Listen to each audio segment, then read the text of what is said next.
Christmas shopping for your boss. Christmas shopping for your boss can be a difficult situation. First of all, purchasing a Christmas gift for your superiors at work is considered to be somewhat of a faux pas unless the gift is being purchased by a group of employees. While giving Christmas gifts to subordinates is generally an accepted practice, gifts from individuals to a boss can be viewed as an attempt to gain advantages such as promotions or favorable projects or treatments. As a result, care should always be taken when giving Christmas gifts to a boss.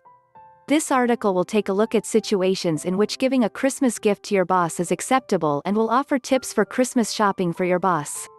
While an individual giving a Christmas gift to the boss is not an accepted practice, it is acceptable for a group of employees to purchase a joint gift for their boss. As an example, a boss who oversees the work of a small group of employees may receive a gift from this small group collectively, and this would be considered appropriate. In this way, the gift is viewed as a gesture of appreciation from the members of the group and not an attempt by one of the members to gain favorable treatment. However, even in this acceptable situation, Christmas shopping for your boss could be quite difficult. The first area of concern when Christmas shopping for your boss is setting a budget. If you are shopping for a gift from a large group of people, it is a good idea to collect the money first and then use the amount collected to set the budget for the gift.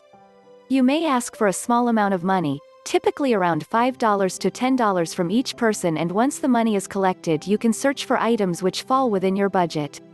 You should not exceed the amount of money you collected because it is not considered acceptable to ask for additional money if you had promised to stay within budget.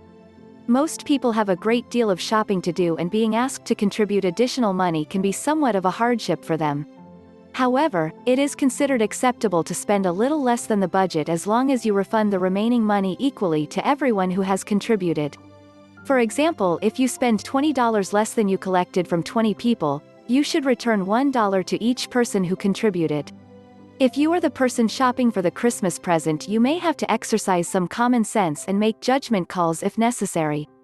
For example, if you collect $120 and purchase an item which costs $121.04, including tax, you may opt to simply pay the additional amount yourself if you are able to do so. The additional amount is quite small, and if the gift is appropriate, it might be worthwhile to incur this small expense for the sake of purchasing a perfect gift which is within your budget. Christmas shopping for a boss can also be rather difficult because you may not know what to buy for your boss. If you are not particularly close to your boss and do not often socialize with him, you may not know a great deal about his interests. In this case, it might be a good idea to either ask someone who knows him better to do the Christmas shopping, or at least ask them to provide you with a few gift ideas. Other employees may know the boss better because they have worked with him longer, or because they participate in activities such as company softball games with him. In either case, they can probably provide you with some insight into his interests which would help you select a gift he will appreciate.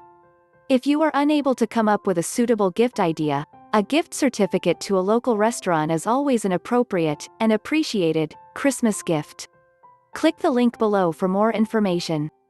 Also, if this content was helpful to you, please give us a like and don't forget to share and subscribe. Thank you.